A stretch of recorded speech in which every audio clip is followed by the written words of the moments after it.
Bom, bom dia a todos, bom dia Cíntia, bom dia Crisna, bom dia Jairo, bom dia Palomino, bom dia Favre.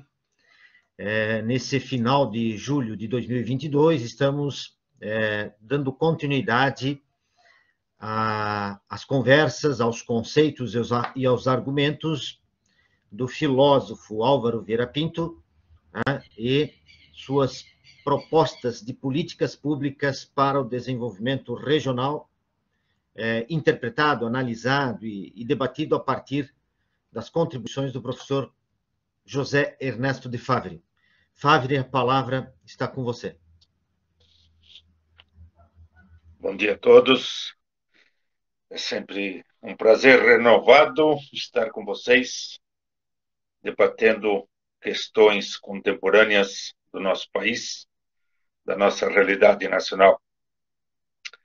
E agora, grupo, eu estou num dilema. Se eu tomo uma reflexão, começo com uma reflexão sobre as questões do último encontro, que foi praticamente o fechamento da temática da questão do perfil da consciência ingênua, ou se vou direto às políticas. Porque, na medida em que vocês levantam com muita propriedade as questões, e que são muito complexas, tá? Para tentar contribuir com uma reflexão, isso demanda um tempo de explanação aqui também, né? Mas acredito que é de bom senso a gente retomar os questionamentos do último encontro realizados, do qual eu estou fazendo metodicamente uma produção dessas questões. Ou seja, as questões complexas que vocês me levantam tornam-se objeto de pesquisa no pensamento de Álvaro Vieira Pinto. Então, a cada encontro, se eu levasse a sério, tá? Que estou construindo isso, um texto ou outro, né? Mas se fosse sistematicamente produzido respostas detalhadas sobre as questões levantadas, nós já tínhamos uma obra pronta. De quanto é importante esse debate. Eu acho que eu vou ocupar uma parte do tempo hoje, tá? Justamente para abordar essas questões que vocês me levaram. E eu fiz isso na forma de texto, ok? Então, no primeiro momento, eu sacramento o fechamento da temática sobre consciência ingênua, e se me sobrar um tempo, eu entro nas políticas, tá? Que daí, então, nos próximos 4 ou 5 encontros, conforme a gente combinou, eu vou abordar as 13 políticas de desenvolvimento pensadas por Álvaro Vieira Pinto. Ok? Esta é a situação.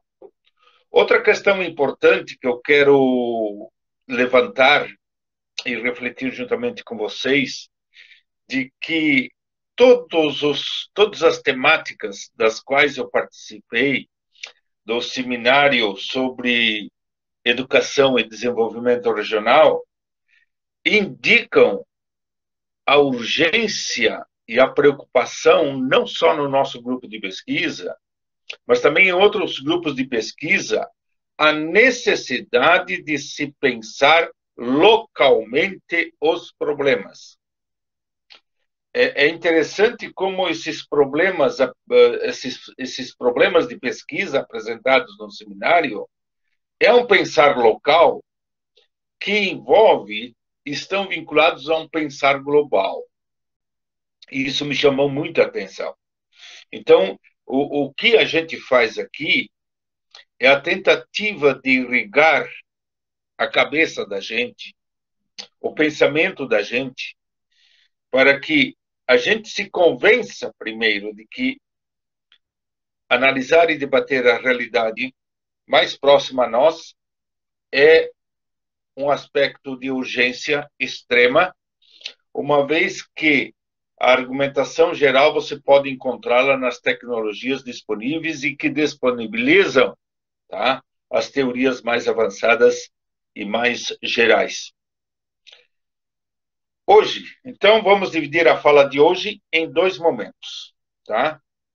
Um que eu chamaria de reflexões sobre as tensões para superar a consciência ingênua pela forma de pensar crítica.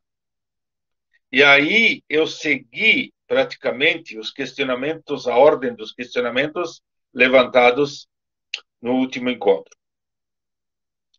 Então, foi feito o primeiro questionamento, foi feito alusivamente sobre a questão do nosso curso.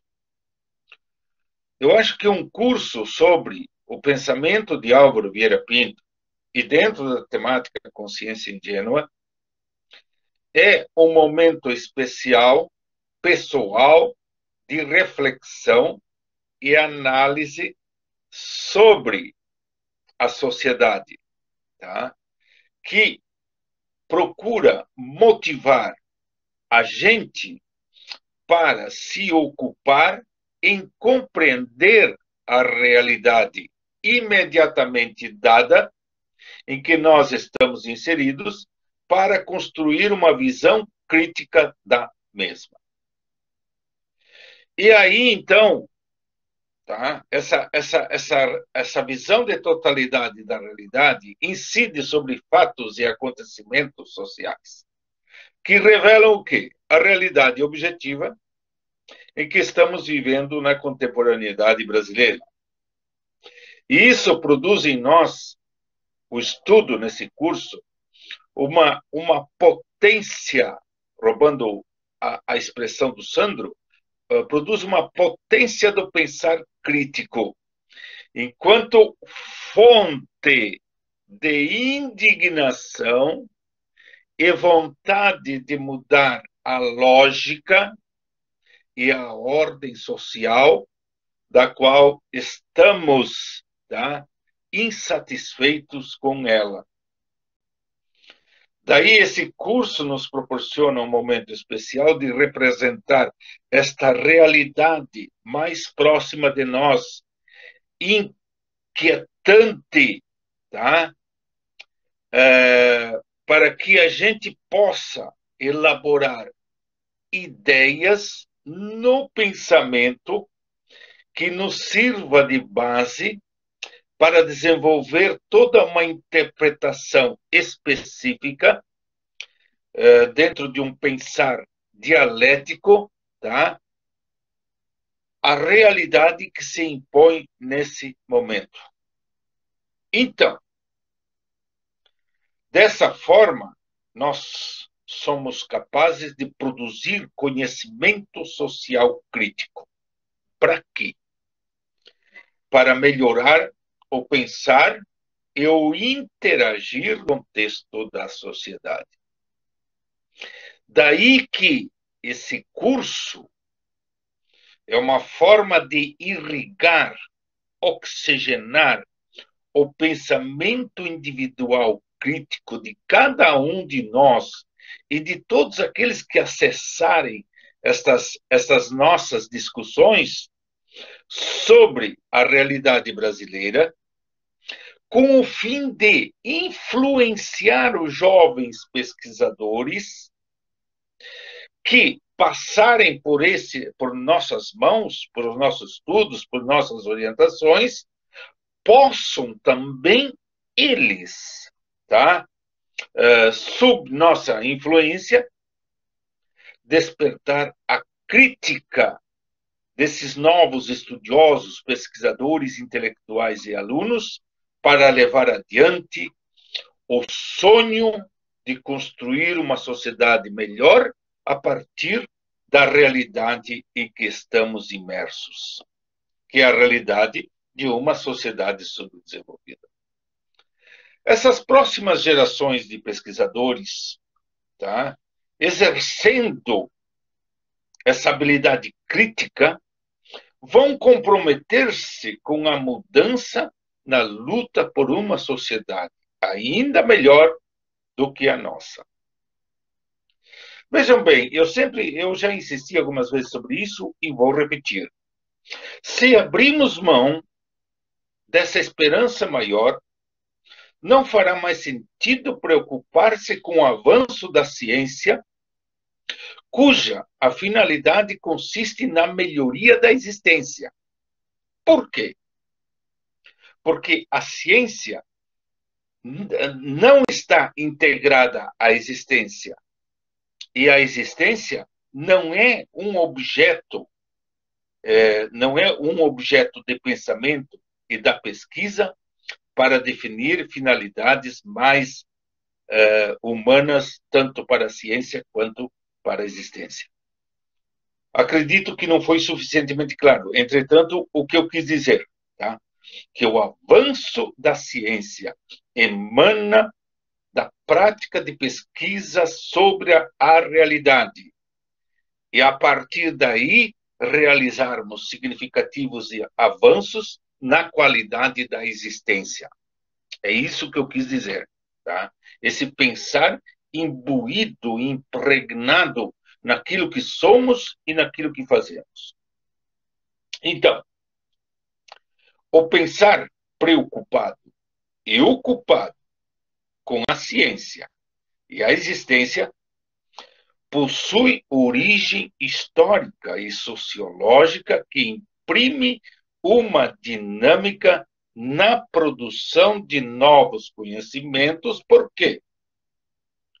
O pensamento baseado nos fatos e acontecimentos sociais traz consigo o compromisso de melhorar a compreensão dialética da realidade individual e coletiva mais próxima pela problematização tanto de si mesmo, do pesquisador, quanto da realidade objetiva mais próxima. Com que finalidade? Com a finalidade de produzir novas ideias do pensamento, gerando visão de totalidade do contexto, visando construção de totalidade daquilo que precisamos para viver ainda mais com qualidade. Isso nos possibilita fazer o quê? Vincular o pensamento com a realidade, pelo fato do sujeito estar sempre problematizando os fatos e os acontecimentos. E, dessa forma, consegue realizar o avanço no nível da consciência crítica pela intensificação do esclarecimento dos fatores e das condições geradoras do processo de sujeição e desumanização do indivíduo no corpo social.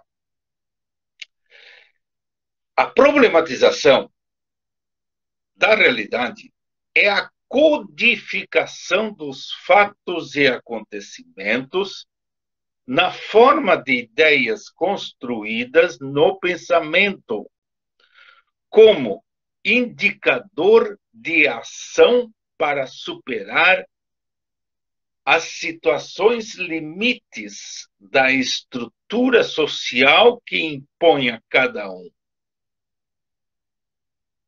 Assim compreendida a problematização das condições materiais de vida, através de atos de pensamentos extraídos da compreensão crítica da realidade, isso quebra a lógica do paradigma produtor do conhecimento baseado na regularidade entre causa e efeito. Ficar somente nisso é produzir o limitado conhecimento da realidade, porque exclui a possibilidade de conceber o conhecimento como fator histórico, dialético e objetivo para entrar num processo de reconstrução sem fim, objetivando acrescentar-lhe algo de novo quando vivido, praticado e experimentado. Então, se a realidade é dinâmica, o conhecimento oriundo da problematização da mesma também assume o mesmo caráter. Assim como o nível de conhecimento também, ou seja, o conhecimento assume o caráter histórico, sociológico de reconstrução permanente, por estar em cada etapa evolutiva acrescentando-lhe algo de novo. Um pensar dessa natureza melhora o nível crítico da consciência sobre a realidade, de onde origina-se o conhecimento, e as ideias que aperfeiçoa a ciência e melhora qualitativamente a existência, porque a finalidade da ciência é social. Então, numa sociedade organizada por classes contraditórias, o que se fundamenta num falso equilíbrio socioeconômico, pensar a realidade pela problematização é sempre uma preocupação para a classe que está por cima e dita as políticas nacionais de opressão e exploração das massas. Para o indivíduo que ousa pensar a infraestrutura no sentido de levar as massas oprimidas a elevar o nível de pensamento e consciências sobre as condições materiais que vivem, é uma afronta à classe dominante, porque essas massas podem reivindicar mudanças radicais no modo de produção em que estão inseridos e acessar na qualidade de vida material para melhorar ainda mais as condições pessoais de existência. É isso que o capitalismo neoliberal predador das condições de vida materiais das massas não querem. E adotam todas as estratégias para que o pensar não vá ao encontro dos seus interesses. Ou seja, impedem que ele avance pela sociedade adentro, porque causa, entre aspas, desordem em todos os setores da qual a sociedade atual está organizada. Por isso, os intelectuais críticos a favor das mudanças para que as massas vivam melhores são vistos como traidores e devem ser excluídos no meio acadêmico e nos debates intelectuais e científicos, porque são considerados equivocadamente de extremistas, fanáticos e desordeiros.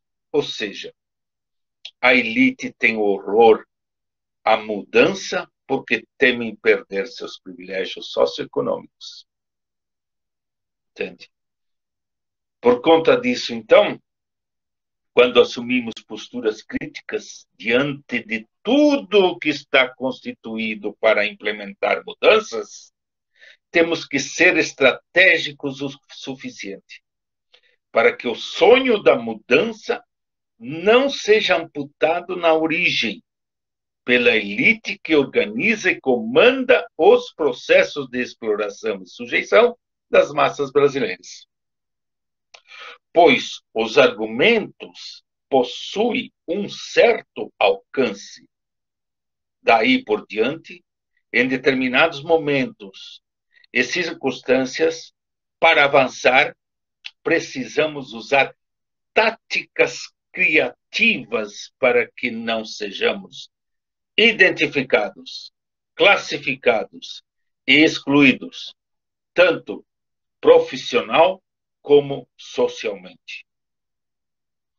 Por isso, é simpática a ideia de anonimato e a atitude de transgredir como modos concretos de agir e interagir do intelectual que pensa diferente e luta por mudanças nas formas de dominação no modo de produção capitalista.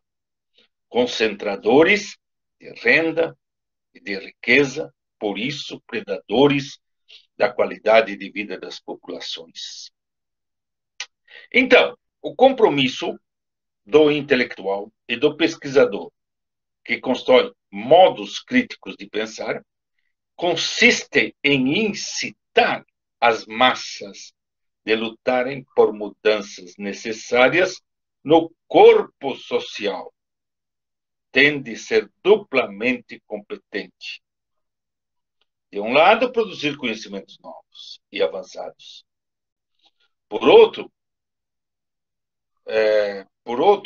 encontrar a melhor e mais eficiente estratégia para continuar pensando e ampliar a difusão do pensamento transformador, implementando as mudanças necessárias para construir uma sociedade ainda melhor, mais humana.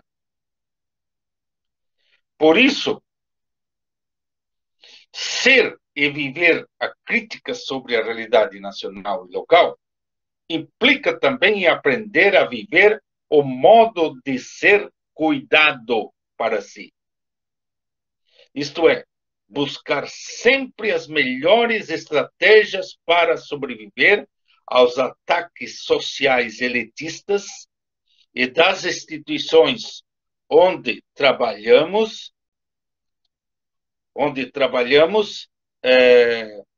mas, de modo especial, as instituições de ensino superior, lato e estrito sensu, sem que sejamos banidos pelos senhores dos anéis das instituições que arrogantemente e autoritariamente não aceitam esse tipo de pesquisador e intelectual, agindo na sociedade para efetivar as transformações necessárias. O modo de ser cuidado também deve ser compreendido como prudente estratégia no pensar para não nos tornarmos intelectuais contraditórios e presas fáceis do poder instituído. Isto é, pensar a realidade de forma crítica e erroneamente viver atrelado ao agir institucional, dando suporte aos gestores autoritários do suposto templo do saber, do qual opressores institucionais e alienados às classes dominantes locais e nacionais se servem para destruir qualquer forma de pensamento favorável às mudanças na sociedade local e nacional. Por isso, qualquer forma de indignação sobre a realidade objetiva, social, econômica, opressora e desumanizadora da classe oprimida é sempre muito bem santa e muito bem-vinda, porque prevê, na forma de pensar, as alternativas de mudanças atuais possíveis das condições materiais das massas para ascenderem às condições melhores de vida. É isso que a gente entende por ciência integrada à existência. O que fazer, então, para problematizar a realidade objetiva desumanizadora das massas brasileiras? De imediato e de modo estratégico, inserir, aqui está uma dica, uma política prática, tá? Uma política de ensino crítico e transformador. De imediato e de modo estratégico, inserir textos mais críticos sobre a realidade nacional e local, nos cessos de pesquisa e nas produções intelectuais que realizamos daqui para frente, bem como inserir disciplina nos cursos de lato sensu e estrito sensu que contribuam para construir a consciência nacional crítica sobre a realidade e o contexto local.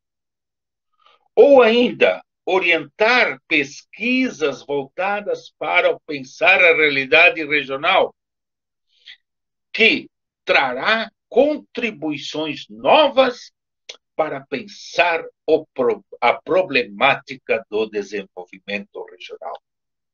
Assim, haverá vínculos estreitos entre os resultados da pesquisa com o desenvolvimento da realidade regional. A finalidade última dessa forma de agir consiste em despertar nas futuras gerações por nós formadas se tornarem multiplicadoras e disseminadoras nacional e localmente o modo crítico de examinar as questões materiais da vida para a maioria da população, a fim de que sejam movidos conscientemente essas populações a participar de movimentos sociais reivindicatórios de melhoria na qualidade de vida a favor da humanização. Dessa forma, além da luta concreta para melhorar as condições de vida, as massas conseguem contribuir com novas iniciativas de pesquisa local para a construção da ideologia do desenvolvimento e pressionar por mudanças de políticas nacionais e locais com finalidade de melhorar a sua qualidade de vida para a maioria da população. Portanto, nessa perspectiva, recolocar o pensamento de Álvaro Vieira Pinto nas discussões acadêmicas e na formação dos jovens pesquisadores pode ser uma estratégia possível e interessante, capaz de produzir a médio prazo modos de pensar mais avançados, geradores de criticidade e motivadores para elaborar e executar projetos de pesquisa locais, no sentido de influenciar nas mudanças concretas da conjuntura social local e nacional. Nesta direção, a gente avança o quê? Encontra o recurso do intelectualismo, enquanto forma abstrata de compreender a realidade, que gera uma visão ingênua, alienada, que nada contribui para a formação do pensamento crítico sobre a realidade objetiva.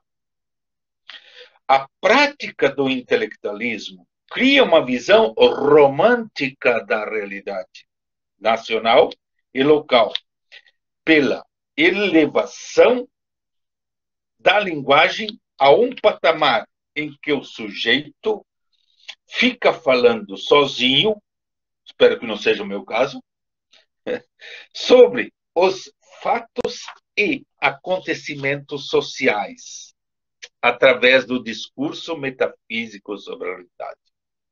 Dessa forma, o intelectualismo destaca a forma de pensar sobre o contexto social e gera ocultação dos problemas sociais, criando um fosso entre o discurso e os acontecimentos em sociedade.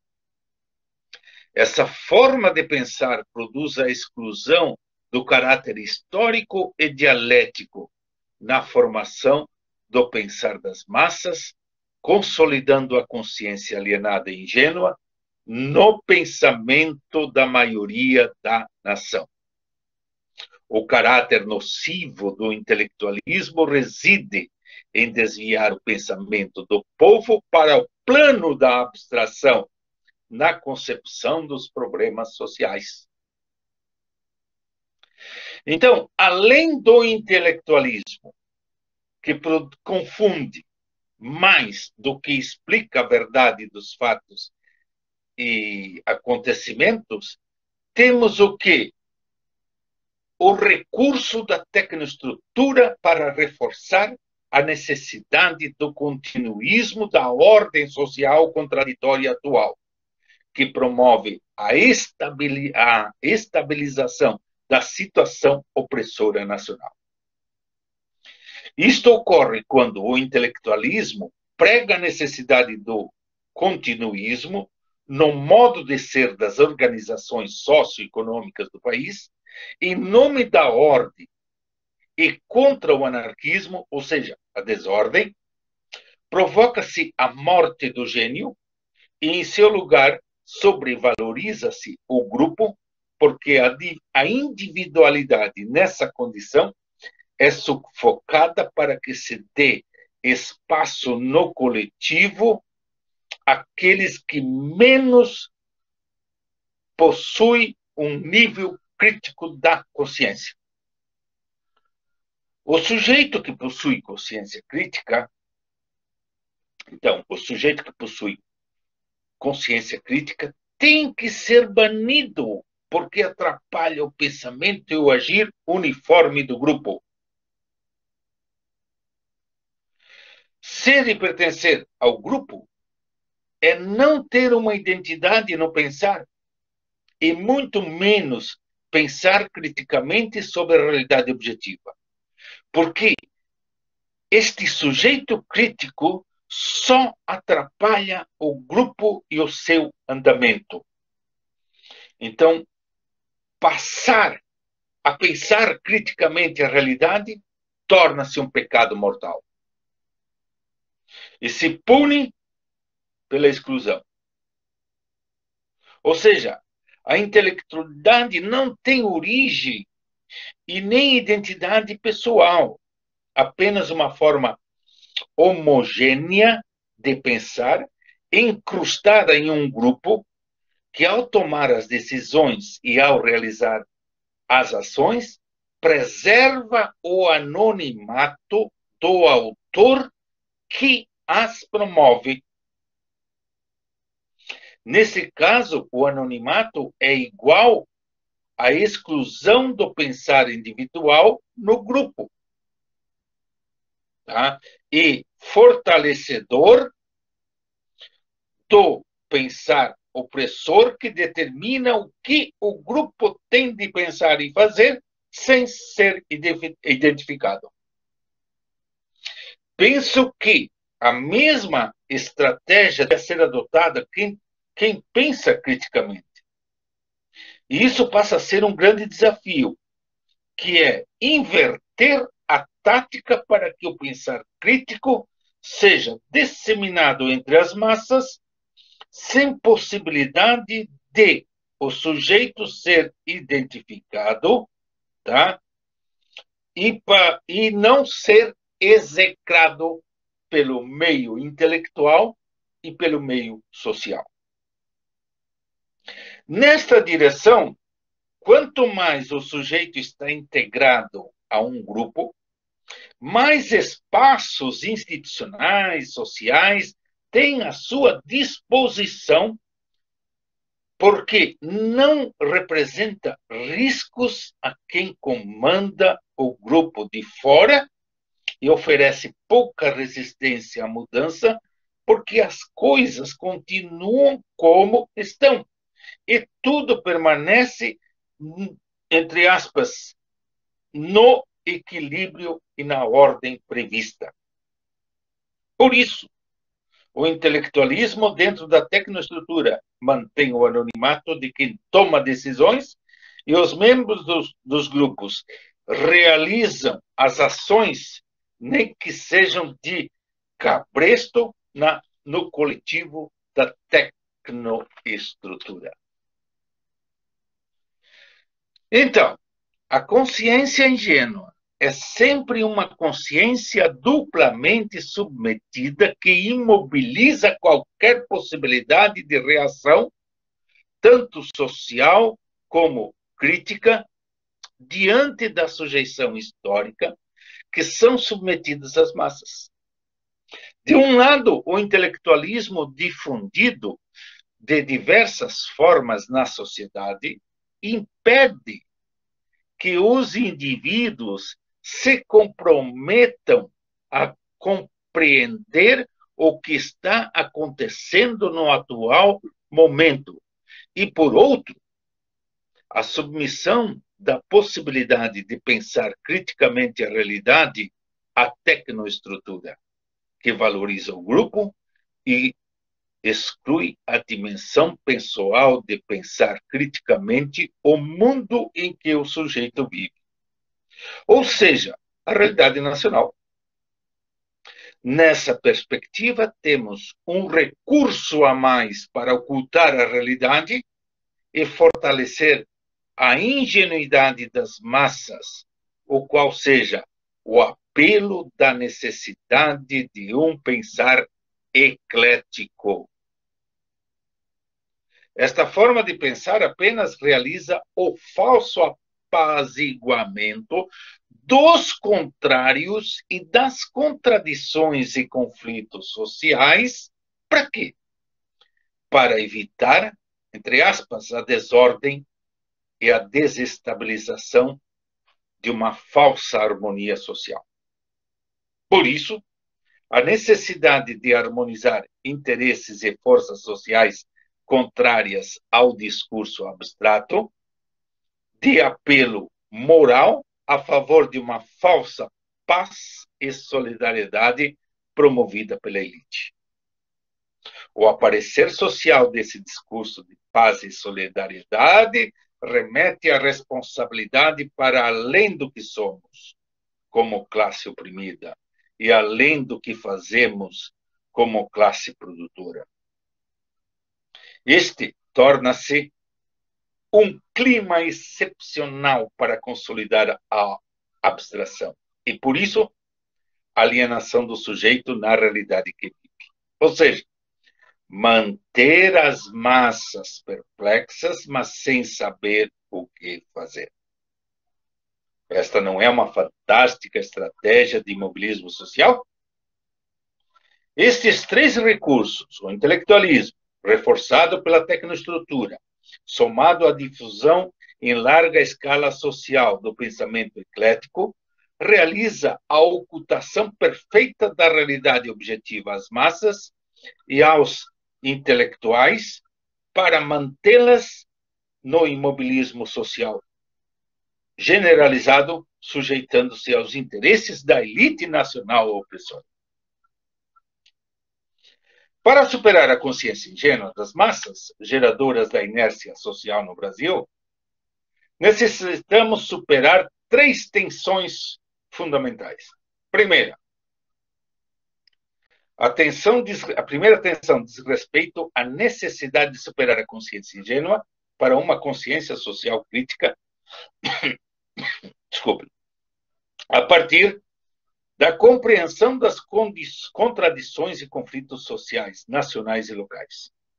Essa consciência crítica não é uma etapa histórica isolada das demais, mas ela mesma é parte de um processo objetivo e histórico em construção, capaz de promover a compreensão, capaz de remover a compreensão abstrata da realidade nacional para construir um pensar crítico sobre a mesma, da qual resulta a consciência social crítica das massas.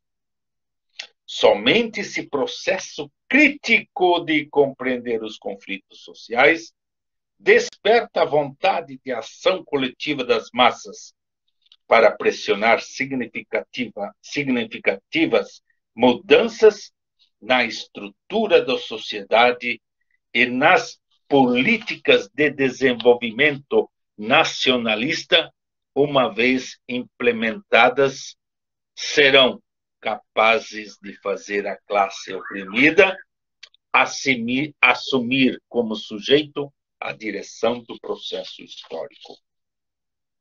Segunda tensão recai sobre a contradição principal entre nação desenvolvida e nação subdesenvolvida.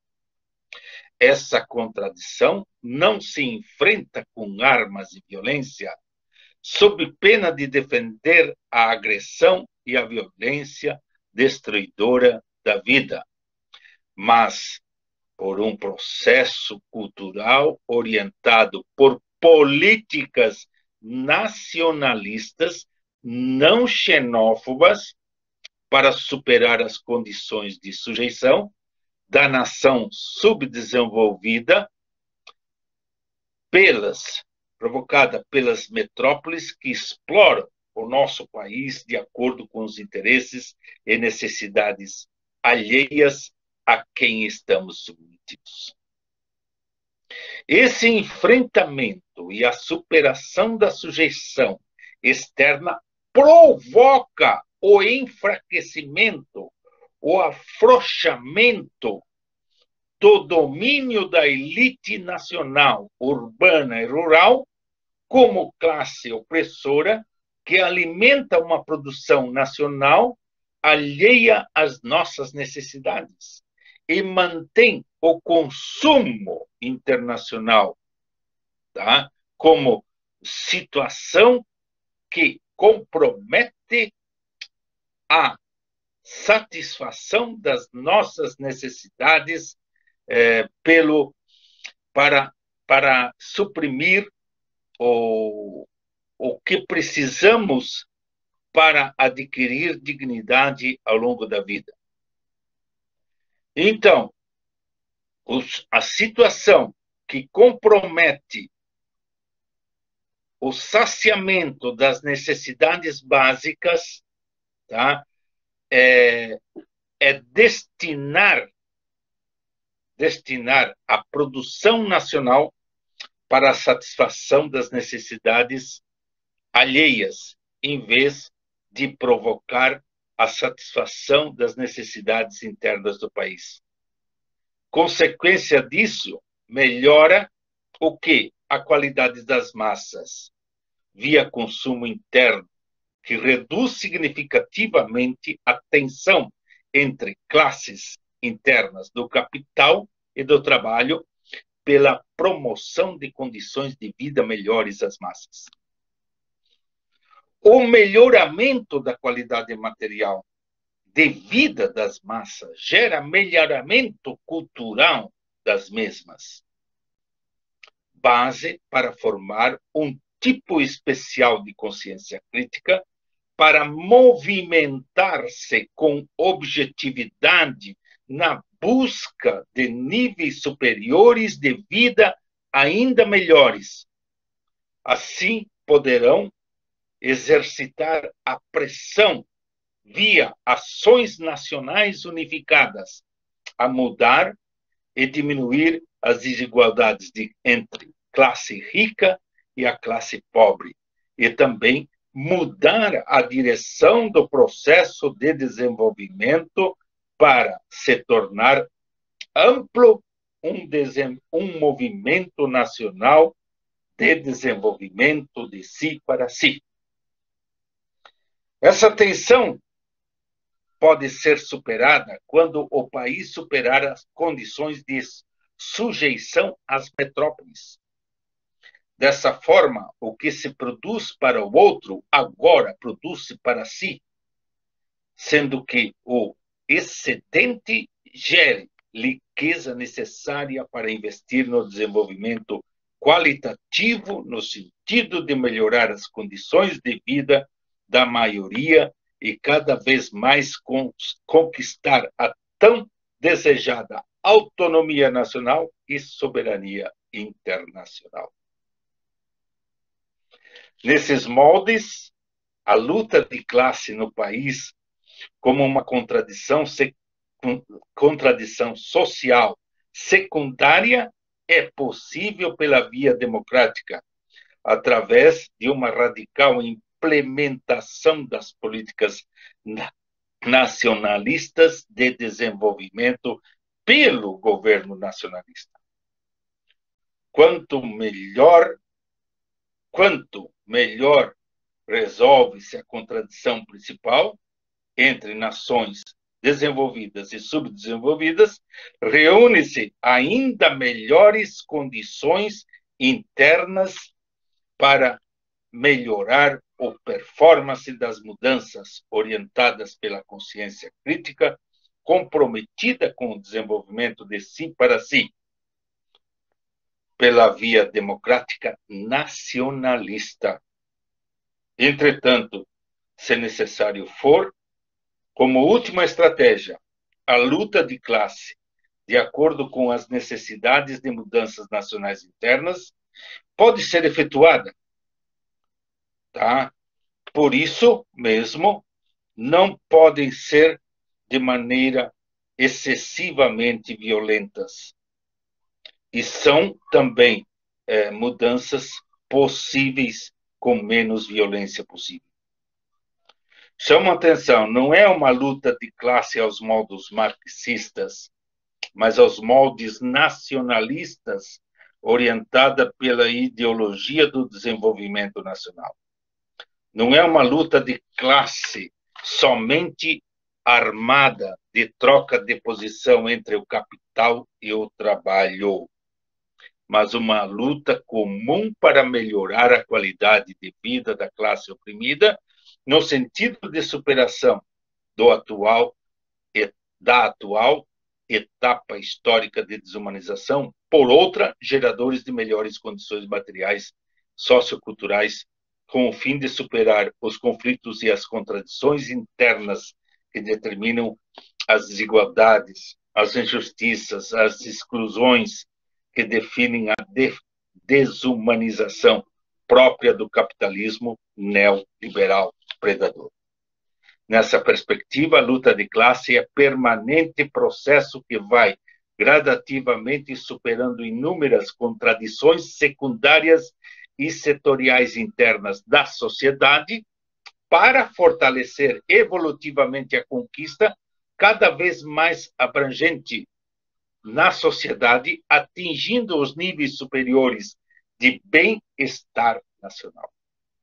Uma luta de classe autêntica é aquela que impacta radicalmente e objetivamente na superação da sujeição extrema e desumanizadora das massas nacionais, a tal forma que a nação possa alcançar o estágio de bem-estar que vá se constituindo progressivamente em bem comum nacional. Daí a importância de um governo com políticas nacionalistas de fortalecimento do Estado como suporte para garantir a implementação do desenvolvimento nacional de si para si. E aí eu vou chegar onde eu pretendo. Enfim, o modo de pensar dialético de Álvaro Vieira Pinto está embasado na relação do senhor e escravo do pensador Hegel. Ou seja, Pinto foi a origem do pensamento marxista, ou seja, leu quem Marx leu, sem se tornar um filósofo obscuro, próprio do idealismo abstrato do pensar metafísico. Por isso, sem este dado, os leitores de Vieira Pinto, menos avisados, poderão atribuir-lhe características de pensamento do qual ele não possui, inclusive a de ser marxista. Terceira, numa conversa que eu tive com Jorge Huck, que era um interlocutor com o Álvaro Vieira Pinto, se encontrava esporadicamente com o autor, e entrevista a uma das minhas obras intituladas O Legado de Álvaro Vieira Pinto a partir dos seus contemporâneos, e nos confessava o Jorge Huck que, em conversa com Gerard Lebrun, professor na época na USP, e conversando pessoalmente, Huck disse: pois é, o marxista Álvaro Vieira Pinto. O Lebrun saltou da cadeira e disse: não, Álvaro Pinto nunca foi um marxista. Tá? Ele leu que Marx leu e, através do pensamento indutor, baseado na realidade nacional e na ação humana, ele constrói os seus conceitos. Terceira tensão. A terceira tensão é como superar a dótia para alcançar a consciência epistêmica da realidade nacional, orientada por um pensar radicalmente prático, dialético, concreto sobre a sociedade em que as massas se encontram. E a quarta, última tensão, que estava em discussão no encontro anterior, consiste em pensar criticamente a realidade sem tornar-se refém do pensamento metafísico. Essas duas tensões ainda estão para serem desenvolvidas e analisadas, interpretadas por este que está lhe falando. Então, dessa forma, eu penso ter contemplado e ter contribuído com os questionamentos levantados no último encontro, né? Que, como acabei falando no começo, são questionamentos muito férteis, muito complexos e que exigem uma análise cuidadosa para que a gente possa fazer avançar o debate.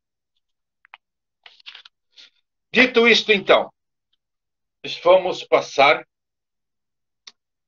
para o encontro, o conteúdo do encontro de hoje, né? Que seria a gente realizar uma introdução prévia da abordagem das políticas para o desenvolvimento nacional. A temática que nos aguarda nessa perspectiva, tá? São as políticas, não é qualquer política, é as políticas nacionalistas do desenvolvimento de si, para si, a partir do pensamento de Álvaro Vieira Pinto. Nessas políticas, a preocupação fundamental de Álvaro Vieira Pinto não é uma análise do desenvolvimento apenas quantitativo, mas uma análise quantitativa, tá? de estabelecer uma relação dialética de si, do indivíduo, e da sociedade. Qual é a contribuição do desenvolvimento para o indivíduo e para as massas? Então, para abordar essas questões fundamentais, a gente precisa colocar o contexto e a abrangência dessa temática das políticas do desenvolvimento nacionalista. Lembram-se que no início do nosso curso, nós falávamos dos temas geradores. E quero lembrá-los aqui que os temas geradores do pensamento do Álvaro Vieira Pinto são nacionalismo desenvolvimentista e desenvolvimentismo nacionalista. A concepção de ser humano vinculada ao trabalho e à cultura.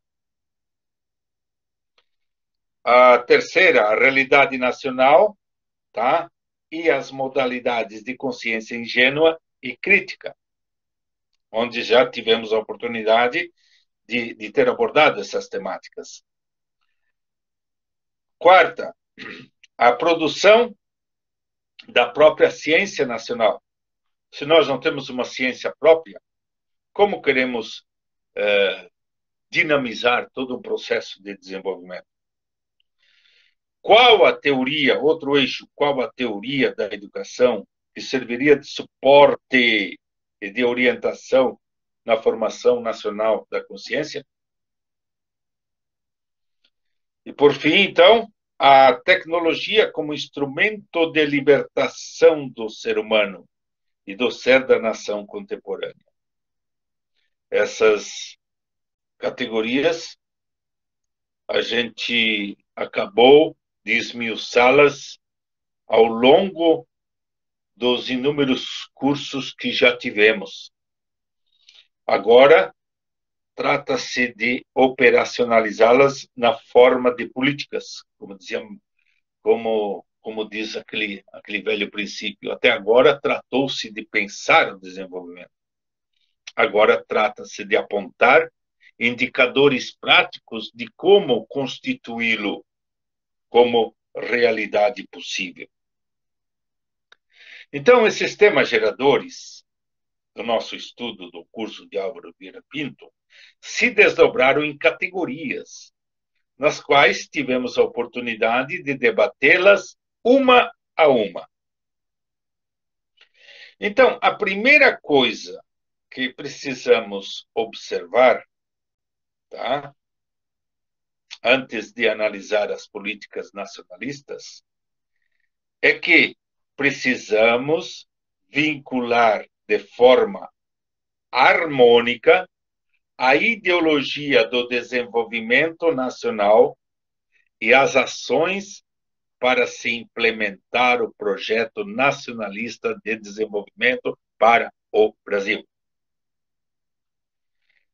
Daí que temos que nos debruçar sobre os indicadores teóricos que inspiram políticas nacionalistas concretas para o desenvolvimento integral e integrado do país. Tudo com o objetivo de quê? De melhorar a qualidade de vida pelo melhoramento do IDH das comunidades que participarão diretamente na construção de um desenvolvimento nacional harmonioso, equilibrado com o desenvolvimento de cada região. Por isso, não há uma distorção, uma contradição entre consciência regional como aspecto componente de uma consciência nacional sobre a realidade atual, pois ambas desenvolvem-se de forma simultânea, complementar, a tal ponto que uma está contida na outra, de maneira recíproca, reversível, num processo dialético entre teoria e prática, dinamizam e potencializam a implementação do projeto nacionalista de desenvolvimento de si para si. Ou seja, as políticas nacionalistas iluminam, irradiam o quê? As políticas regionalistas de desenvolvimento. Então, não dá para você fazer uma análise minimamente séria do desenvolvimento regional se não temos clareza dos pressupostos do desenvolvimento nacional. Assim como o regional está contido na teoria do desenvolvimento nacionalista, o nacionalismo também se faz presente aonde? No desenvolvimento regional. Há uma intrínseca imbricância entre um ao outro, dentro de um mesmo processo e de uma mesma finalidade, que é implementar o desenvolvimento. Uma outra observação que temos que fazer. As políticas que acenam para a implementação do desenvolvimento nacional possuem vínculos estreitos com o desenvolvimento regional. Essa reciprocidade entre incidência das políticas sobre os dois contextos interliga a abrangência das decisões e ações nacionais unificadas e solidárias nas diferentes regiões do Estado. Por isso que hoje em dia temos que tomar um cuidado todo especial, porque existem muitos discursos neoliberais e de outros objetivos e finalidades que não seja a libertação das massas, que são discursos aparentemente críticos, mas que têm um fundo ideológico opressor para manter as contradições desumanizantes da nação tal e qual como se encontra.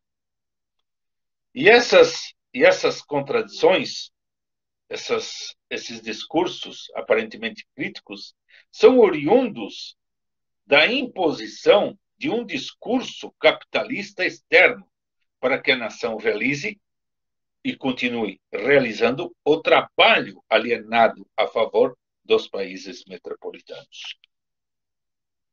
Então, a consciência regional e nacional é uma realidade possível, tá? E ela tem que possuir necessariamente um caráter crítico, tá? E elas jamais estarão desvinculadas entre si, mas ambas, a consciência regional e nacional, estão intimamente ligadas pela forma dialética de pensar a realidade aqui ou ali, ou seja, regional e nacional, possibilitando que a construção de uma visão de totalidade regional ou nacional, tá? Com a preocupação, tá?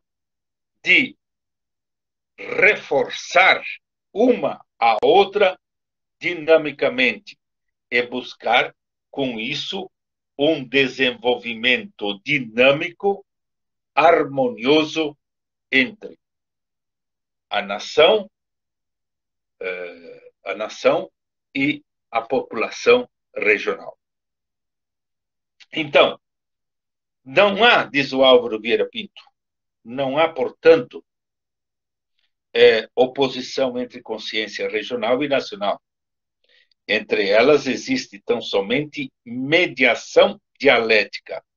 A consciência nacional se define mediante uma manifestação regional. E esta, por sua vez, só é reconhecida com esse caráter se, através dele, exprime a totalidade da consciência da nação. Todo o interesse local se concilia dialeticamente com o interesse nacional. E então, colocado desta forma, vamos tentar abreviar um pouco, que o meu tempo está se esgotando, para ver se eu consigo introduzir a temática das políticas desenvolvimentistas nacionalistas de Álvaro Vieira Pinto. Então, uma questão a gente pode levantar, que é a seguinte: qual a origem e o significado da teoria do governo nacionalista? Tá? O significado e a origem está na compreensão crítica dos problemas gerais pela consciência regional. A concepção de governo assume um caráter dinâmico e dialético pelo fato de abranger no mesmo esforço de compreender criticamente os fatores e as condições precárias regionais e nacionais. Então, o significado da teoria do governo nacionalista é o quê? É considerar os problemas locais dentro de um desafio de pensá-los com a preocupação de identificar a origem e a finalidade dos mesmos, dos problemas, que suscita nos indivíduos uma consciência regional autêntica das massas em cada um dos contextos. Qual a dinâmica social de governar com políticas cujos resultados incidem sobre os contextos locais? Que políticas são essas? São as políticas nacionalistas. Por quê? Porque elas possuem uma iniciativa de vincular a ideologia do desenvolvimento nacional com toda a política e ação de desenvolvimento local, vinculando ao nacional.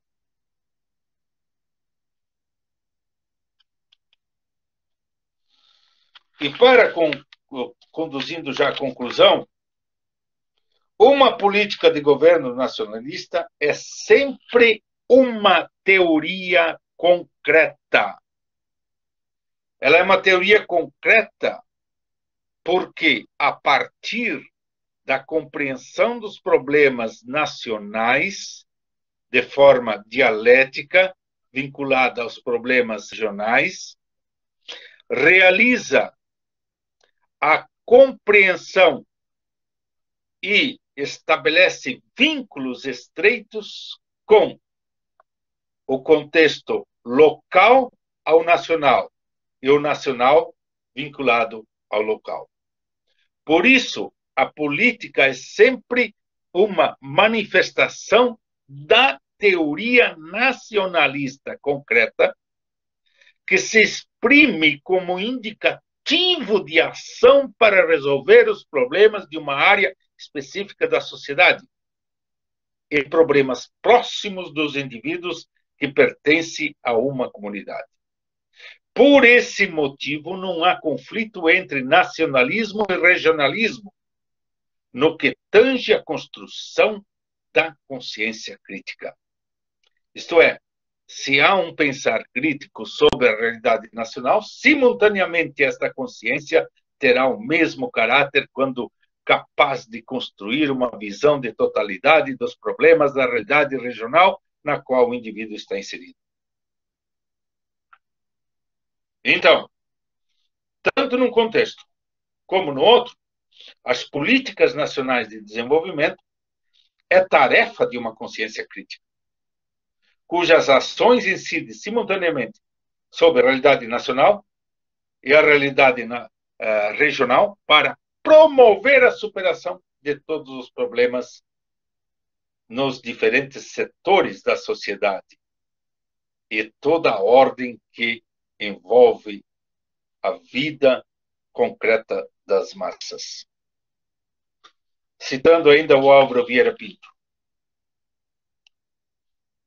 Daí a identidade dialética entre nacional e regional, que, enquanto conceitos concretos, ou seja, expressão de conteúdos da realidade, só se opõe para se identificar na consciência nacionalista, a qual soluciona cada problema local porque o dissolve no problema nacional único.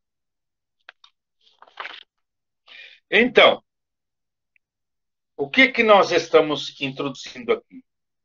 Estamos introduzindo a organização de um elenco de políticas nacionalistas que são táticas de ações conjuntas inspiradas na realidade nacional e regional com o fim de promover o desenvolvimento nacionalista em todo o território nacional.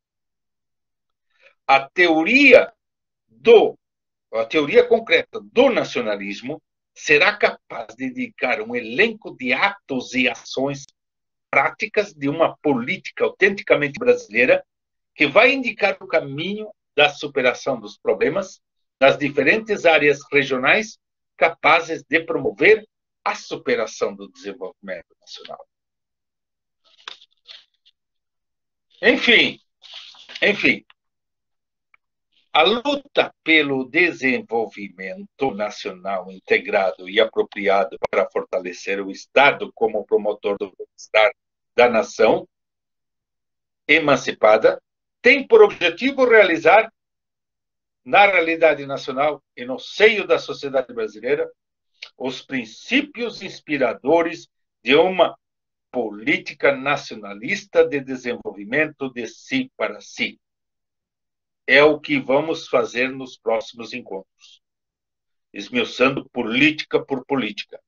E vamos fazê-lo sempre olhando para a realidade nacional hoje, com toda essa política neoliberal, tá? De internacionalização da nossa economia, a internacionalização do país, que instala um mal-estar, uma crise econômica sem precedência, tá? Que o ministro Paulo Guedes está promovendo, com o aval, claro, do capitão. Então, era isso que eu tinha me proposto para hoje, e no próximo encontro estaremos, então, abordando a primeira política, que é a integração do trabalho ao país e a inclusão do trabalhador no processo de produção nacional dos bens necessários à vida dos brasileiros. Ok? Passei um pouco do tempinho, mas aí está, então, cumprindo com a tarefa de hoje. Obrigado.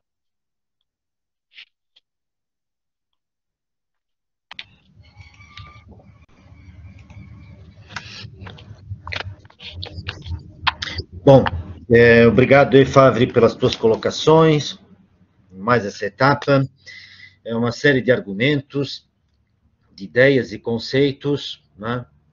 E ao longo da tua fala, evidentemente, os questionamentos vão se apresentando, né? E nessa direção, então, já abro a palavra para o professor, vejo aqui que o professor Jairo Marquesan, às 10h37, portanto, há 3 minutos atrás, diz o seguinte: prezados pesquisadores, primeiramente parabenizo o professor José Ernesto de Favre pela sua dedicação na preparação, apresentação e comprometimento intelectual.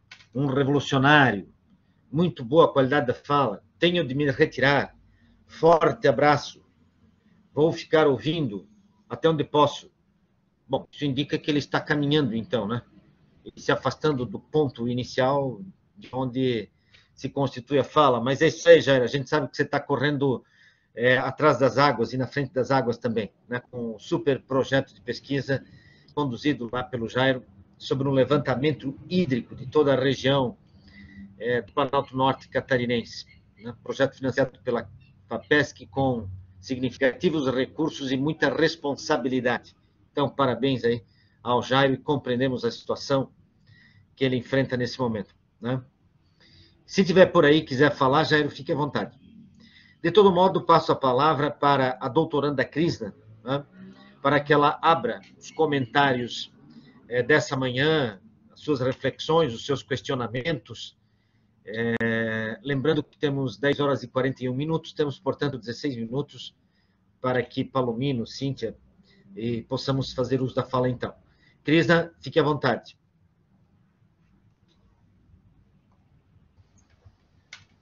Bom dia a todos. Obrigada, professor Favre, pelas explanações no dia de hoje. Eu, como não participei do último encontro, foi muito importante, agradeço esse fechamento relacionado ao tema da consciência ingênua que foi feito na primeira parte desse encontro. Foi bem importante, foram explanadas então algumas reflexões acerca de questionamentos que foram feitos, dos quais eu pude, então, fazer um fechamento realmente relacionado a esse tópico.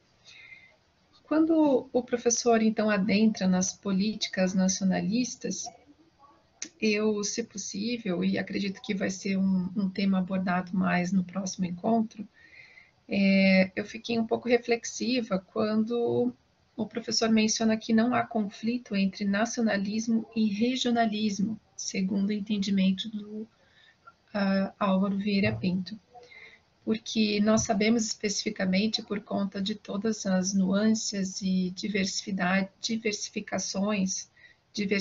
inclusive culturais, e por conta da grande extensão do nosso país, que há de fato uma grande um pensamento exacerbado relacionado às regiões. Eu participei de alguns encontros, alguns grupos de estudos relacionados a outras regiões do nosso país e pude identificar de forma muito clara e muito presente uma competitividade, uma concorrência muito evidente em relação a essa questão regionalizada e as diferenciações que muitas vezes são feitas, né, por parte das políticas públicas. Então, o quanto ficou evidente, inclusive na área acadêmica de muitos pesquisadores, uma prevalência de que algumas regiões são mais evidenciadas, não só economicamente, mas ambientalmente, com algumas políticas sociais mais relevantes do que outras. E nesse sentido, me pareceu assim uma certa implementação de algumas ideias que fortalecem, inclusive, essa competitividade, não só dentro da instituição de ensino, mas dentro das regiões turísticas, educacionais, e tudo isso vai, de certa forma, implementando cada vez mais, inclusive dentro dos cientistas e pesquisadores, uma tendência de focar os olhos, as pesquisas, mais para aquele território. E talvez promovendo não a solução dos problemas de uma ordem generalizada, né? Não que isso não seja importante, mas eu queria ouvir essa concentração dos problemas locais, da evidência dos problemas regionalizados, assim como o professor mencionou que ficou evidente isso no Congresso de Educação lá em Canoinhas, o quanto talvez a associação do pensamento crítico ele é importante para evidenciar, ou melhor, para inibir esse pensamento concorrencial, competitivo entre aqueles que então procuram desenvolver essas políticas dentro das regiões brasileiras. Obrigada.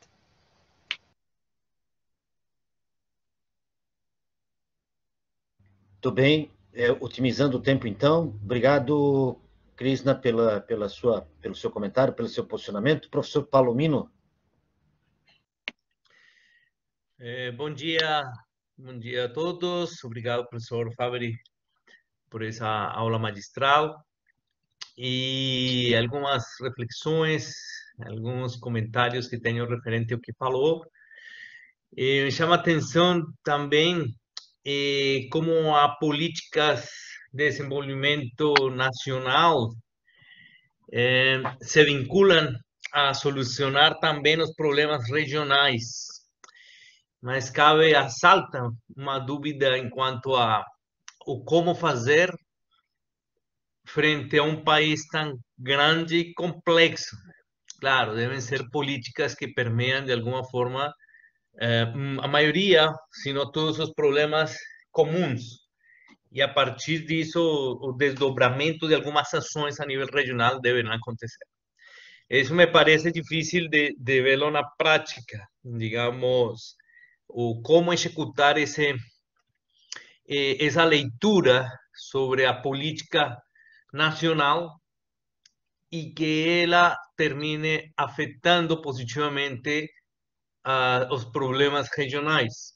Se bem o professor colocou um ponto realmente estrutural em quanto à possível eficácia dessas políticas, enquanto aos indicadores teóricos, enquanto também indicadores reais do desenvolvimento da região e do país em um diagnóstico inicial e em um processo de implementação dessas políticas públicas para determinar a eficácia dessas ações. Porque também me parece, e não sei se Álvaro Vieira Pinto coloca em algum momento de seu pensamento, ou talvez trabalhando a articulação entre os temas geradores, que quando a gente tenta, ou quando o professor fala dele, evidentemente há uma sequência lógica do pensamento dele, umas ideias que desencadeiam outras de forma coerente. Não sei se ele manifesta a importância da sequência dessas políticas públicas, sem importar o governante de turno, porque o desenvolvimento termina ou iniciando novamente, certo?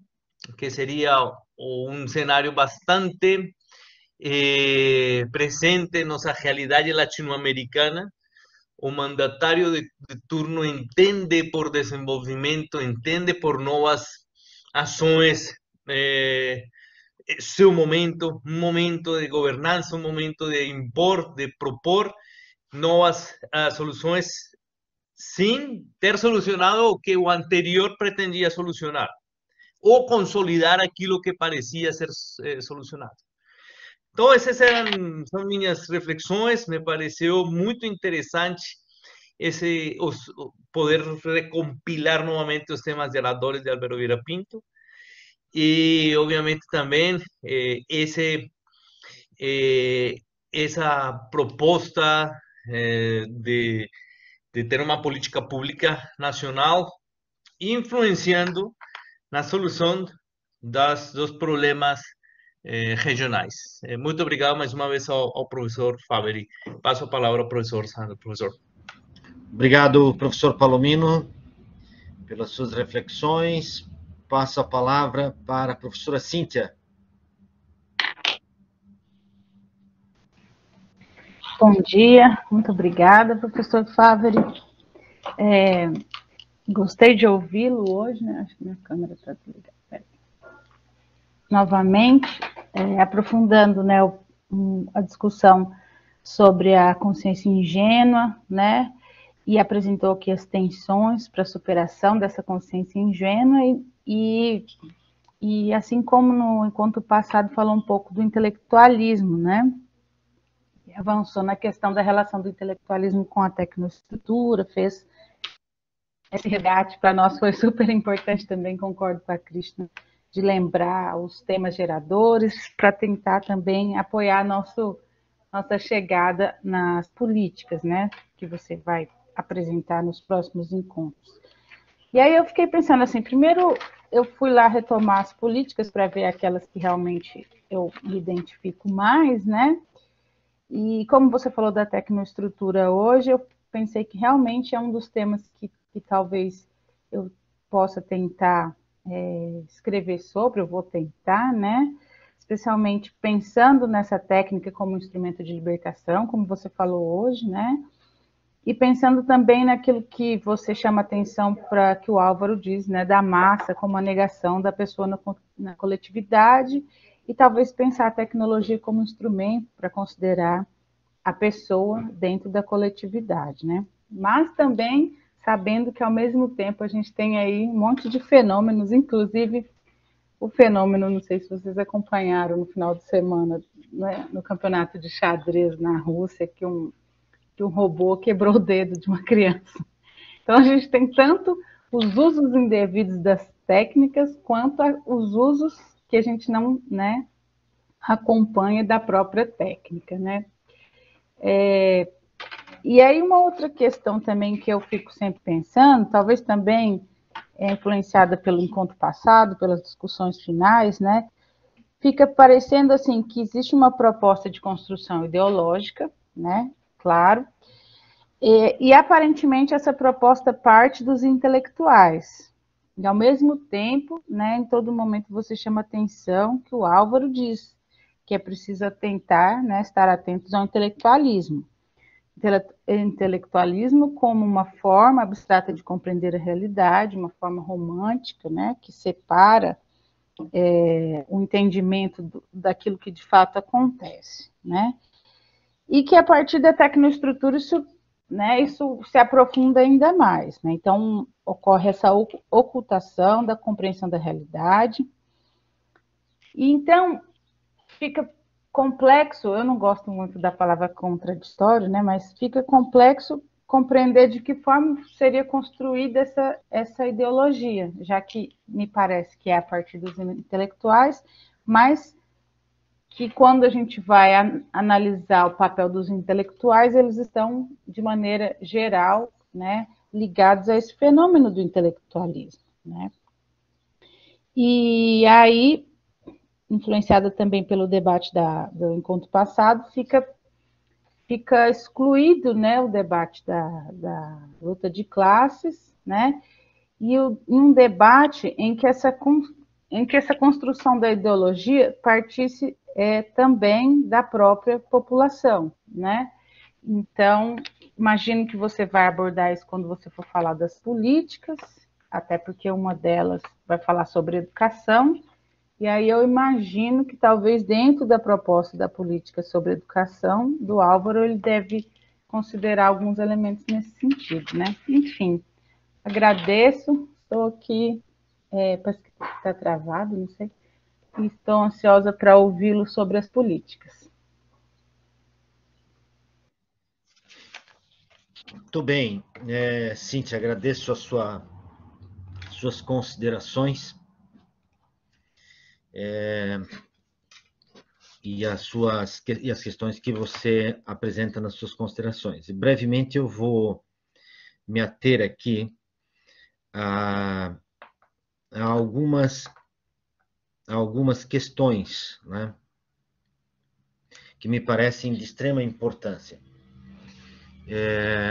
Bom, de extrema importância eu estou exagerando, mas são importantes porque quando nós estamos diante de um pensador, existem alguns movimentos que precisam ser feitos, né? Primeiro, de perceber, eu acho que essa é a grande contribuição de um filósofo do século XIX, da primeira metade do século XIX, faleceu em 1831, que é o próprio Hegel, mas, na verdade, isso nem é do próprio Hegel, isso vem lá de trás do Heráclito de Éfeso, se quisermos assim, né?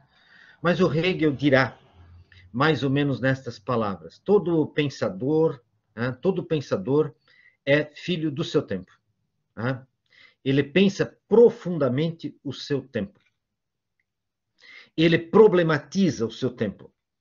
Ele coloca o seu tempo em pensamento. Né? Já na metade do século XIX, vem o Nietzsche, num texto chamado Considerações Intempestivas, que é uma delícia, umas 15 páginas, o Nietzsche vem e diz assim, olha, todo pensador é sempre um extemporâneo. Né? Quer dizer, compreender o próprio tempo só é possível, diz o Nietzsche, na medida em que, sendo filho do próprio tempo, nós possamos nos afastar do próprio tempo, senão você não alcança uma condição de análise. Quer dizer, se você ficar no meio da praça, usando uma metáfora aqui, se você ficar na praça do mercado, no meio da população, no meio da gritaria da população, você até capta, evidentemente, você até consegue compreender algumas coisas, mas você perde a visão de totalidade tão cara, tão exigente a qualquer um que se desafie a apresentar um diagnóstico ou um pensamento ou uma possível leitura e uma forma de ação do que está em jogo. Ora, ainda nessa direção, mesmo que eu tomasse aqui, digamos, o próprio Marx ou o marxismo, então, né? O que os marxistas nos dirão? Eles nos dirão o seguinte, olha, a ação é o critério da verdade. Vejam que os marxistas são materialistas dialéticos e materialistas históricos. Por causa disso que é materialismo histórico dialético, na perspectiva do marxismo. Quer dizer, eu consigo compreender a realidade, ou aquilo que nós nomeamos como realidade, quando nós agimos necessariamente.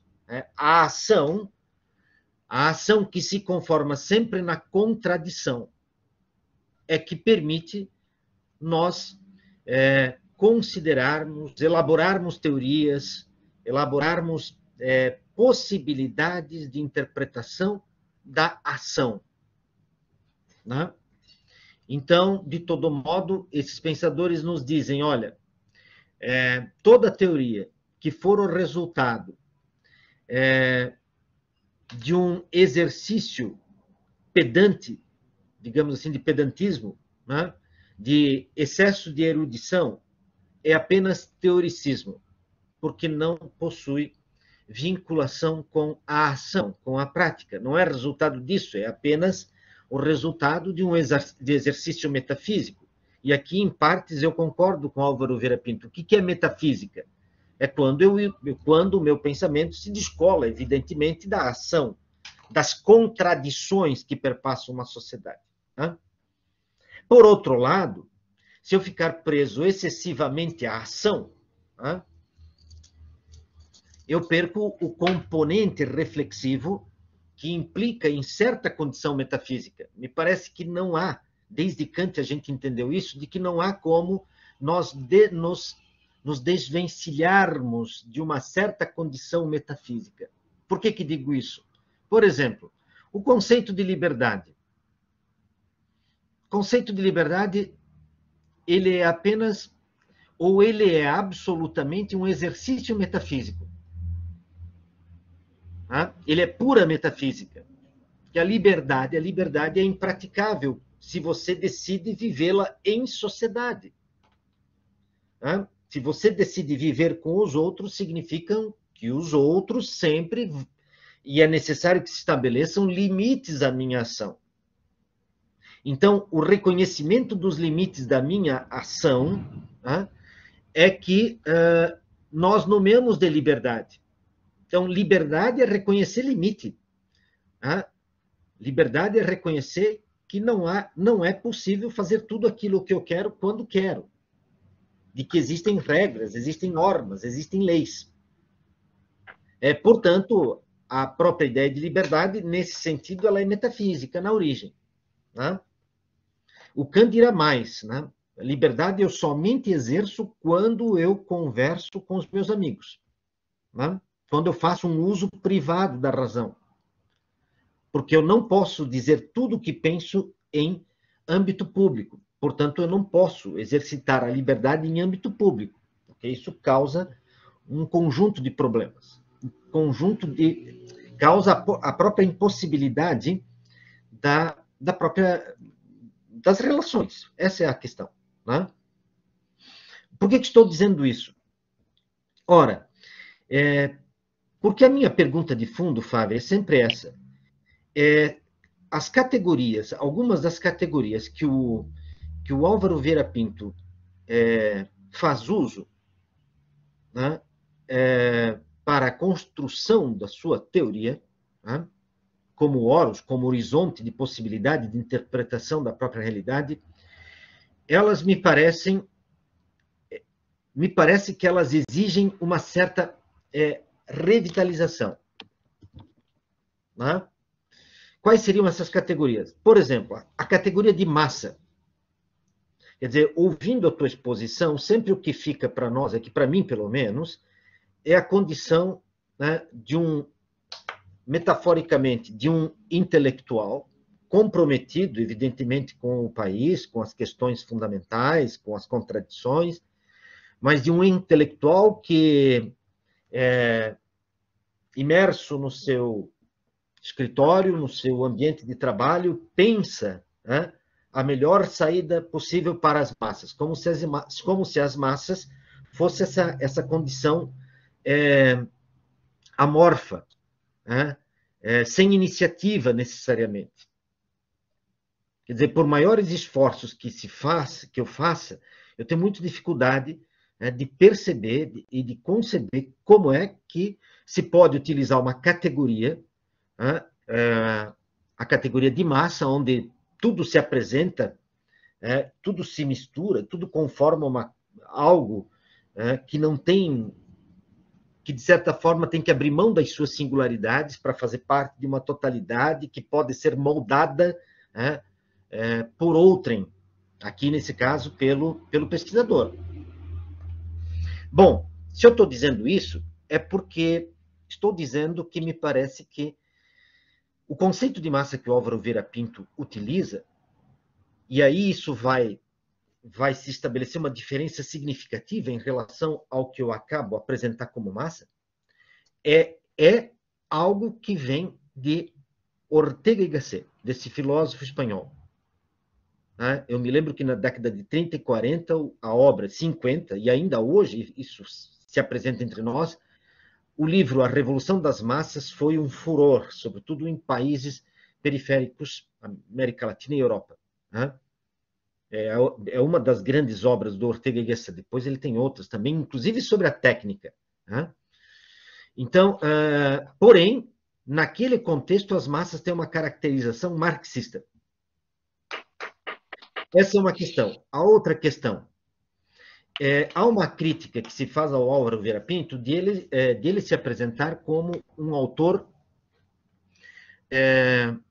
que não enfrenta a contradição fundamental, que é a própria luta de classes. Nesse sentido, ele seria um reformista, então. Isso que eu gostaria também de ouvi-lo. É um reformista. Nesse sentido, seria uma sociologia, seria uma variável da sociologia positivista de Augusto Comte, que propõe uma reforma do sistema. Porque as categorias, a leitura, e aqui há divergência, sim, porque tradicionalmente ou historicamente se estabeleceram os hegelianos de direita, do qual eu poderia considerar Augusto Comte um hegeliano de direita, os hegelianos de esquerda, em que pese o fato de que a gente tenha muita dificuldade hoje, né, de fazer uso dessas coisas esquerda e direita, porque nós associamos diretamente ao socialismo, ao comunismo à esquerda, associamos a direita com a ultradireita, fascismo e totalitarismo. Né? São coisas diferentes, né, lá no século XIX. Então, se de todo modo se reconhece que Álvaro Vieira Pinto tem, na dialética Senhor Escravo, de Hegel, um dos textos fundamentais, de duas uma. Ou ele estaria mais no sentido de um pensador à direita do hegelianismo ou um pensador à esquerda. E se ele estiver à esquerda, significa dizer, então, que certas variáveis do seu pensamento necessariamente implicariam a luta de classes como motor da história. Se ele estiver mais à direita, isso justificaria uma espécie de reformismo pela via cultural, pela via educacional. E acho muito interessante, para concluir a minha fala, a categoria de desenvolvimento nacional.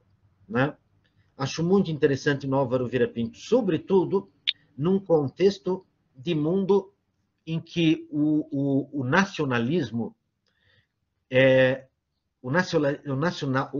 ideia de nacional, de onde vem nacionalismo, é um conceito extremamente contraditório no século XX.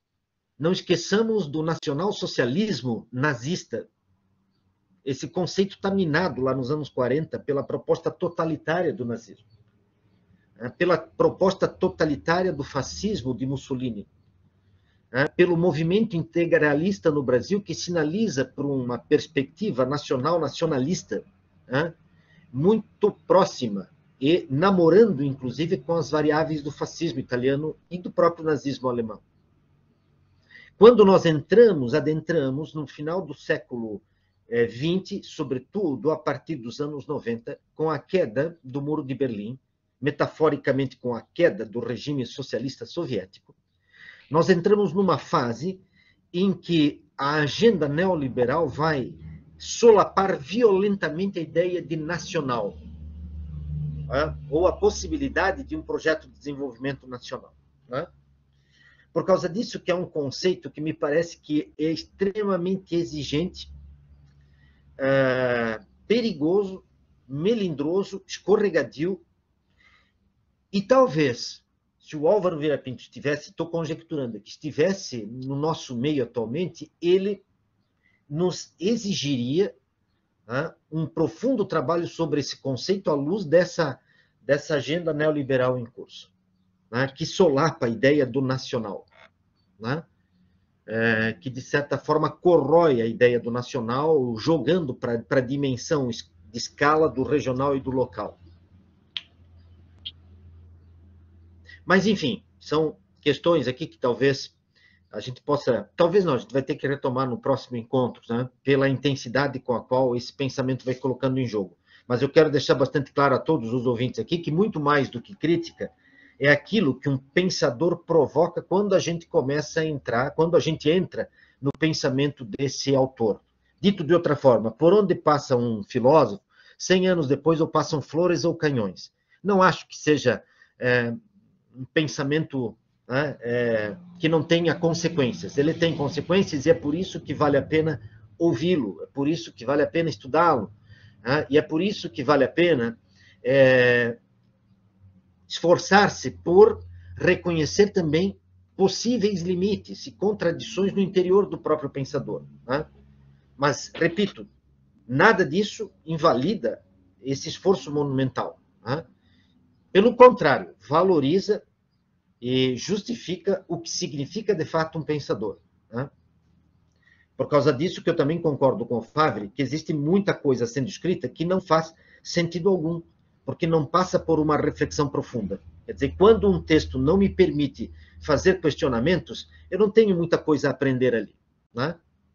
Mas o contrário é verdadeiro. Quando eu me deparo com um autor ou com um texto em que questionamentos de toda a ordem afloram, ali, então, eu tenho um pensador que vale a pena, né?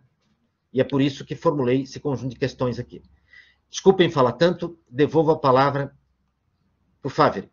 Se quiser fazer alguma consideração aí, ou deixar para o próximo encontro, em função também do alongado do horário. Eu só vou colocar duas coisinhas que eu acho muito importante. Quando falamos de políticas de desenvolvimento, não podemos esquecer de que existe o Estado como órgão, como agente articulador de projetos e programas de desenvolvimento. Só que um governo, para imprimir um ritmo nacionalista de desenvolvimento, não é qualquer governo. É um governo, tá, embasado na teoria concreta nacionalista, cujo indicador teórico é a ideologia produzida a partir da condição de intelectual que teve origem nas massas. E se não teve origem nas massas, precisa realizar uma conversão, entre aspas, e diria ideológica, metodológica, para buscar a verdade dos fatos e dos acontecimentos que colocam a sociedade e a massa numa situação de oprimidos.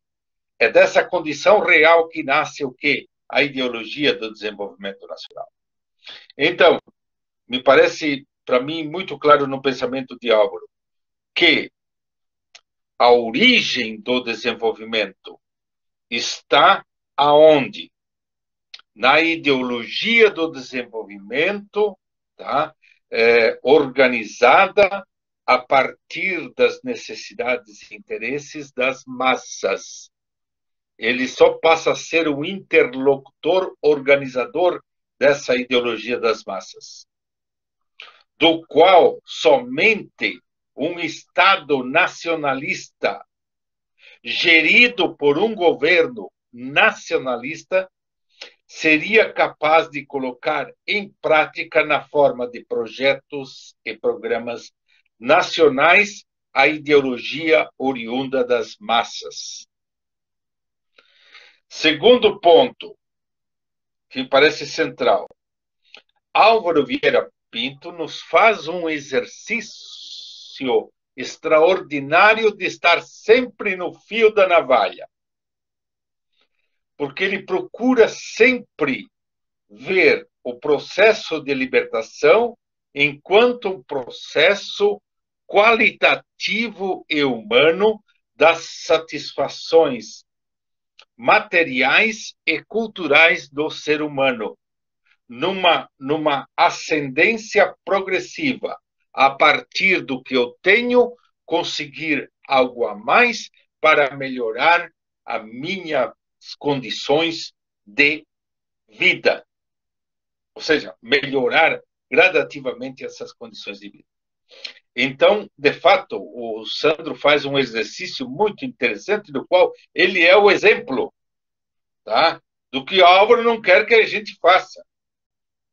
Não se trata de se aninhar numa teoria marxista. Não se trata de se alinhar numa teoria metafísica idealista, e não sei até quanto é idealista a teoria de Hegel. Entende? Não se trata de você assumir posturas sectárias, mas se trata de, ao estudar esses ilustres filósofos, extrair o que tem deles o melhor, para que possamos usá-los como indutores na construção de conceitos e teorias nacionais próprias, úteis e instrumentos para que nós montemos o nosso próprio sistema de pensamento nacional capaz de dar indicativos concretos para a implementação de um desenvolvimento de si para si, tentando melhorar a vida da maioria da população que sofre, está desumanizada mediante a ação opressiva de um sistema de pensamento neoliberal que massacra os indivíduos de baixa renda. Quer dizer, o Álvaro está preocupado com essa humanidade, tá? E ele, ao se preocupar, ele mesmo é um sujeito, um personagem intelectual, histórico, do qual ele diz, olha, o caminho não é tanto ao mar, mas tanto à terra. Mas procurar o que tem no mar e o que tem na terra, tá? Transformar isso em categoria que sirva de direcionamento do meu modo de pensar a realidade concreta brasileira. E dali extrair a ideologia da qual vão surgir os mais significativos, amplos e abrangentes projetos e programas para o desenvolvimento. É isso que me parece que o Álvaro, é o jeito como se coloca. Então, analisar o Álvaro, a gente tem que estar um pouco, quer dizer, um pouco afrouxado daquelas teorias que nos leva aos extremos do fanatismo.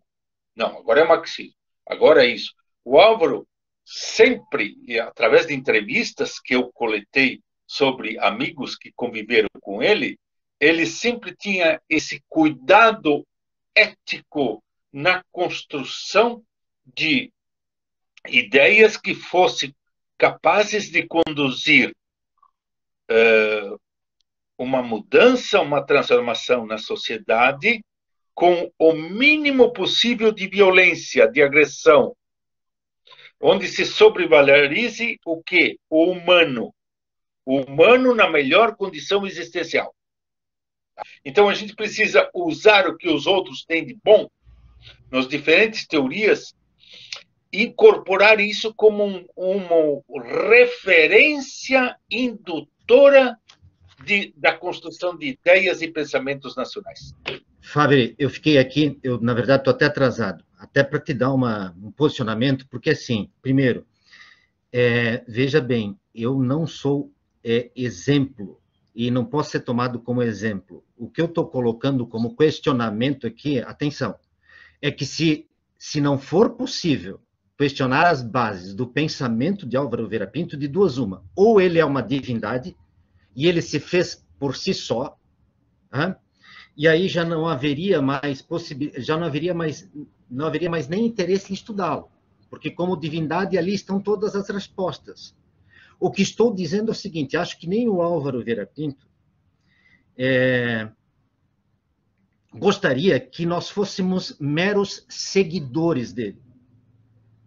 Quer dizer assim, paga-se muito mal ao mestre quando a gente quer ficar apenas como discípulo dele. Agora, quando eu não desejo ser discípulo de um pensador, isso significa dizer que eu preciso questioná-lo nos seus fundamentos. E não se trata aqui de afirmá-lo ou de pensá-lo como um marxista ou como um hegeliano. Não se trata disso, de forma alguma eu falei isso. O que eu estou dizendo estou procurando reconhecer como é que esse ser humano, igual a mim, a você, a qualquer um outro, aonde estão as bases do seu pensamento? Afinal, nós sempre nos apoiamos nos ombros daqueles que nos antecederam, para que possamos enxergar um pouco mais longe. E esse exercício é fundamental para quem quer fazer exercício intelectual, para quem quer fazer o exercício de pensar profundamente as coisas. De forma alguma, nós estaríamos aqui questionando o fato, por exemplo, de que, ao interpretar a realidade nacional, nós não possamos fazer uso de outros pensadores que nos antecederam com suas categorias, com seus métodos, com suas possibilidades de análise. Mas isso também significa dizer que é preciso reconhecer, nessas estruturas de pensamento, essas contribuições e essas influências. E as necessárias atualizações que se fazem a toda e qualquer teoria. É esse o meu posicionamento. E mesmo quando se faz aqui, em determinados momentos, uma dura crítica metafísica, bom, sabe lá o que se entende por metafísica de fato. Afinal, nós já sabemos também que, com um pouco de metafísica, todos nós temos que conviver, inclusive o fato da linguagem. Quer dizer, quando eu me proponho a interpretar alguma coisa, eu tenho que saber que eu estou usando a linguagem. E a linguagem é composta de nomes, de símbolos, que se constituíram na trajetória de seres falantes. Quer dizer, eu nunca saberei se uma árvore é de fato uma árvore, a não ser pelo fato de que seres falantes com memória estendida nomeiam esses entes que são externos. Nós reconhecemos que há uma entidade externa, que é a pedra, a árvore, mas isso tudo são nomes. Então, tudo aquilo que nós falamos do mundo, inclusive que nós anunciamos como realidade, no fundo, está assentado numa grande metafísica, que é a própria metafísica da linguagem, que é esse dispositivo que constitui e que captura os seres humanos. Quer dizer, sem conceito e sem linguagem não há realidade. Olhem para os animais. Os animais possuem linguagem também, só que ela tem um certo limite, não consegue nomear as coisas. Bom, então era basicamente isso. Evidentemente, e me desculpem aqui, eu tenho que me retirar imediatamente, estou saindo aqui para um exame também, mas é nesse sentido que o debate é válido.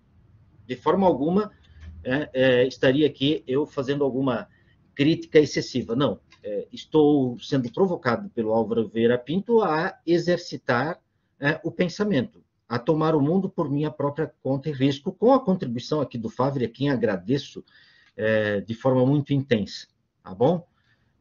Bom, fecho a minha participação por aqui em função do avançado do horário, e evidentemente estamos sempre dispostos à continuidade do debate a qualquer momento. Obrigado aí, Favre.